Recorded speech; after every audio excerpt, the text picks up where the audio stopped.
esse jogo é talvez a maior dificuldade, o maior desafio agora, né? Falar de sensatez num momento de inflamação. Talvez, mas é completamente radical o que eu tô falando aqui. Porque é tão óbvio, o lance assim, é tão óbvio que a regra do jogo, a galera que tá assistindo aqui, que a regra do jogo é conflito e você ganha views, votos, ganha tudo com o conflito, que você pode só fingir que você tá em conflito. A coisa mais radical é você ser profundamente honesto. E falar, cara, não adianta eu ficar fingindo que vou ficar brigando com todo mundo o tempo todo. Eu não vou governar, eu não vou nem ganhar a eleição. Ao mesmo tempo, para vencer a eleição, eu tenho que ganhar dos caras. E aí, eu sou bem mais intenso nas críticas a eles. Então, soa paradoxal, porque assim, ao mesmo tempo que eu tô dando porrada no Lula, porrada no Flávio, porrada em todo mundo que eu preciso dar porrada, eu tô falando, eu vou ganhar, eu não quero mais dar porrada em vocês. Eu vou ganhar e assim, precisamos fazer algumas coisas que todo mundo aqui concorda. Precisamos destruir o crime organizado, precisa resolver a conta pública do Brasil, precisa ver essa oportunidade gigante que a gente tem com terras raras e pegar essa oportunidade e, assim, pelo amor de Deus, é uma chance, a gente tem que tirar o gap com os Estados Unidos, tirar o gap com o resto do mundo. O negócio das terras raras é um bilhete, ele pode ser ou um bilhete premiado ou mais um pau Brasil. A gente tem que escolher. Ou a gente pega um bilhete premiado pra virar um lugar sério, ou ticket pau Brasil, algumas pessoas vão ficar ricas, a gente vai exportar uma commodity, que nem commodity, mas exportar produto cru pra fora. Pô, eu quero no meu governo pegar esse ticket premiado e assim, fazer turbina de avião aqui, fazer drone aqui no Brasil, fazer bateria pra todos os carros que estão saindo fora os chineses no mundo, a bateria ser feita aqui no Brasil. Dá pra fazer tudo isso, cara. Dá pra galera ganhar muita grana. Só que, eu já tô avisando pra todo mundo assistindo, o seu país hoje acabou. Hoje, com as coisas que passaram nas 2 últimas semanas, é que brasileiro não dá bola, ninguém quer falar disso. Acabou, Igor. Casa caiu por 2 coisas. A galera não tem ideia do que foi esse fim da escala 6x1. Foi uma infantilidade, um debate infantil. Nem o México, que é um país de esquerda, foi pra essa linha. E vai ter consequências econômicas enormes. E pra gente conseguir fazer uma recuperação econômica, não vai rolar. Essa discussão já tá sendo em outros termos. As pessoas que sofrem com a escala 6x1 são pessoas que sofrem no fundo, por morar em grandes centros urbanos, que sofrem com problema de transporte. A maior parte das pessoas passam 2, 3, 4 horas indo e voltando pro trabalho. Essas pessoas precisam de infraestrutura de transporte ou emprego perto de casa, morar perto do trabalho. Esse é o que precisa. De resto, a gente é um país muito pobre. Essas pessoas vão ter que trabalhar mais para poder pagar as contas delas. Isso foi uma coisa que passou. E a galera não viu ainda pro caminho que a gente tá adotando, que é um caminho inimigo da produtividade. O outro lado, você tá falando do Banco Master. Se prepare pro eletrolão. É o novo escândalo centibilionário que tem tudo para ultrapassar o do Banco Master. E já tá rolando, passou semana passada. Rolou um leilão de termoelétrica bizarro com o Joesley, mais uma turma ligada ao Alexandre Silveira, ao ministro do Lula. Negócio muito, muito estranho. Um leilão bizarro que vai aumentar nossa conta de luz ano que vem em coisa de 10% para todo mundo. Com termoelétricas operando sem precisar. A gente poderia ter usado esse leilão para investir em bateria, para energia renovável. O Brasil está produzindo muita energia eólica, muita energia solar, só que a gente não tem bateria para acumular isso. Porque tem vou tentar explicar aqui, mas tem picos, né? Se você tem energia solar, meio-dia você tá, né, no pico, tem sol pra caramba. À noite você não pega energia solar. Então, quando você tem o pico, você não usa aquele boost de energia que tem. Você tem que ter... aquela energia se perde. Então o que você precisa? De bateria para acumular. E aí à noite que você não pega, você gasta, você joga no sistema aquilo que foi acumulado na bateria. Esse leilão era para ter colocado bateria. O Brasil tem entrado num modelo que a China tá indo, os Estados Unidos não teve. Foi termoelétrica, beneficiando um monte de vagabundo, de ladrão. Vagabundo e ladrão, com um acordo com o governo bizarro, pagando triplo, quádruplo por energia que outros lugares pagam. Qual que é a desculpa pra fazer essa porra? Não tem desculpa. O TCU já leu o que rolou agora, esse leilão, e falou, isso tudo é bizarro. A Fiesp já entrou no STF, e a gente mesmo vai entrar com a ação. E não estão falando ainda, porque o susto foi semana passada. E é um escândalo de centenas de bilhões. Ano que vem, a conta de luz vai aumentar em 10% pra todo mundo. E ninguém tá falando. Ninguém tá falando. É mesmo? Assim, por quê? É um esquema que envolve os mesmos empresários, rolou agora no governo Lula. Então, você tá assim, falando de Master, aguarda que tem mais um. E, assim, como a gente vai fazer o Brasil crescer com energia cara, com o político avisando, ó, você vai trabalhar menos e vai ganhar igual. Não vai. O Brasil tá perdendo a corrida mundial de todas as áreas possíveis. Não, você vai trabalhar menos e você vai ganhar muito menos e provavelmente você vai ter que trabalhar mais pra ganhar o mesmo. Você vai ter que trabalhar mais pra ganhar o que tava ganhando antes. Vai ter pressão inflacionária, o agro tá desesperado, com esse negócio da 6x1 que é no susto, e ninguém avisou, porque os políticos mentem o tempo todo. Então, o presidente que vai pegar o Brasil no que vem, eu tô dando essa dica, porque eu podia só falar coisa fofinha, vai pegar uma bucha gigante, que é um monte de desgraça que os caras fizeram. Tudo pra ganhar a eleição esse ano, né? Exato. E esse do Eletrolão nem foi pra ganhar. Eu não sei porque os caras fizeram isso. Pra mim, a gente sabe, né? Dinheiro. Mas é que foi muito dinheiro.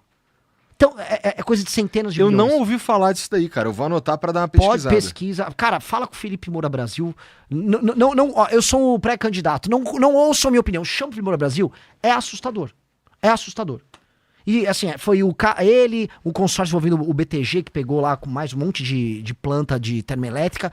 E assim, só por ter a planta parada sem utilizar, eles ganham dinheiro. Ganham bilhões. É um negócio assim, é um negócio de bilhões com risco nenhum. Bizarro. A história é bizarra. E eu tô me informando, hoje eu peguei pra ler tudo. Puta saco. Puta saco, queria estar fazendo outra coisa. Tem que saber, Tem que né? manjar de eletrolão agora. Lance assim, eu manjava de Master, galera, tem um novo escândalo aí. E nem se eu ganhar. merda. E como é que eu faço pra desfazer uma besteira dessas? Entendeu?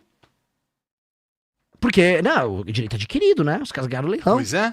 Aí eu vou ser golpista. Legalmente, é um problema. Então, assim, o leilão foi. O leilão precisa ser homologado e tal. Não pode homologar esse leilão.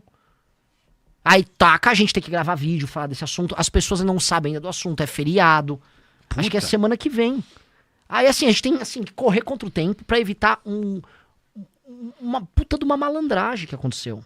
Graças a Deus, a gente tá aqui ao vivo, tem, né, a galera, por favor, faça um corte disso. Esse assunto é importantíssimo. Se eu te pedir um negócio, chama o Felipe Moura Brasil pra falar disso. É o novo Banco Master. E aconteceu agora, sim. Na surdina. Cara, não, tá anotado aqui, eu vou estudar esse assunto aí. Bom, então, mas é isso, né, meu irmão? O Brasil toda hora ele tem. A gente não passa muito tempo sem um escândalozinho. Essa que é a verdade, né, cara? Então meio que tem pra todo mundo. E aí, nesse sentido, tem muita coisa pra acontecer até as eleições, né? Uhum. Eu não. É claro que você vai dizer, inclusive tu já disse que pô, o teu principal investimento é não ter se envolvido com essas paradas, mas tu projeta mais mudanças daqui pra frente lá nesse cenário político, assim, especialmente no que toca escândalo. Porque, ó, tu acredita que a gente vai ter uma CPI do Banco Master? Tu acredita que a gente vai ter uma CPMI do Banco Master? Não vai ter. Não. Não vai ter. Tu realmente acredita? Assim, a gente sabe que tem. Eu imagino, eu não sei, mas eu imagino que ninguém quer que saia muita coisa dali do Daniel Vorcaro. Acho que os únicos interessados nisso talvez sejam os caras da Polícia Federal. Um salve pros caras da Polícia Federal, entendeu? É em quem eu tô, é onde tá a minha esperança. Porque eu não acho que o Procurador-Geral da República tem tanto interesse assim, nem ninguém do STF, nem nenhum político. Manja? O que me dá também aquele tédio que a gente estava falando mais cedo, né? Por quê? Eu acho que vai precisar de coragem e de saber dançar, porque se fosse para fazer alguma coisa, tinha CPI. Sim, mas a CPI é realmente sim. Eu não contaria muito com uma CPI, porque todos os grandes membros dos partidos políticos estão envolvidos no escândalo do Banco Master. Perfeito. E o problema do modelo político do Brasil é que se você é um político do Centrão, o seu eleitor não te cobra. Vou dar um exemplo. Vamos dar um exemplo. Quem acabou com a CPI do Banco Master? Foi um acordo envolvendo o Flávio, o presidente do Senado, o Alcolumbre, e o Xandão. Palavras do Flávio. Flávio disse que foi feito um acordo com o Xandão, que o projeto que garantia... Um acordo foi feito, ia passar a dosimetria enquanto tiravam a CPI do Master. Aí o Xandão não cumpriu depois, aí o Flávio foi reclamar. E quem no final não botou pra votar a CPI foi o Alcolumbre. Então o Alcolumbre o estado do Alcolumbre, o Amapá, ele comprou títulos podres do Banco Master. O Alcolumbre estava nomeando o Otto Lobo na Comissão de Valores Imobiliários, que era um cara que interessava ao Joesley e ao Vorcaro. O Alcolumbre está no caso do Master. Só que o Alcolumbre ele é eleito pelo Amapá. E qual é a característica do eleitor do Alcolumbre? É que ele não liga, porque o Alcolumbre comprou o voto dele. O Alcolumbre comprou uma pessoa que vai comprar o voto dele. É um voto de máquina feito com pessoas de lugares muito pobres que não vão estar, tipo, Alcolumbre, tô de olho. Não estão de olho. A maior parte dos políticos do Centrão tem como característica não receber cobrança do eleitor, porque o eleitor é um eleitor muito pobre. E como o eleitor é muito pobre, aquela pessoa tá precisando de um emprego e ele depende do político para ter emprego. Então, se ele for reclamar do político, ele vai perder o emprego na prefeitura, ele vai perder um dinheirinho do não sei o quê. Isso eu vi rodando no Nordeste. É muito difícil você imaginar que uma pessoa no Maranhão vai cobrar um político no Maranhão, porque se ela for cobrar um deputado, o deputado é amigo do vereador da cidade. Ele vai ter um vereador na cidade que tem essa pessoa. E aí essa pessoa depende do vereador para qualquer coisa. Todo mundo depende, assim, muito do Estado para sobreviver. Então aquela pessoa é quase um servo. Não digo um escravo, mas um servo do político. Então esse político não é cobrado. Então ele pode fazer todos esses acordos corruptos que eles fazem. E essa é a grande verdade do Brasil. Porque eles não são cobrados, eles não vão perder a eleição. O que eles precisam para manter esse cara? Emenda, que com essas emendas ele manda um dinheiro pra base deles, desvia, esse dinheiro faz um caixa 2, e é por isso que existe o orçamento secreto, que hoje, junto com emendas em geral, tá na casa, sei lá, dos 60 bi nesse orçamento agora. São dezenas de bilhões. Serve pra que isso daí, esse pra dinheiro operar aí? essa máquina suja, que é uma máquina suja dos políticos. E aí, cara, quem tem mais grana, aí o cara vai da criatividade dele, como ele opera esse dinheiro. Isto é o Brasil. Eu tô falando assim, lembra do... É muito dinheiro mesmo. É muito dinheiro destinado a uma parada que... E assim, isso aqui é independente de partido. Eu tô falando de dinheiro. É muito dinheiro destinado a uma parada que não é claro. E, pô, se a gente tá falando de um troço no Estado brasileiro, a gente tá falando do meu dinheiro e do teu dinheiro aí também, meu irmão. Que a gente não sabe pra onde vai.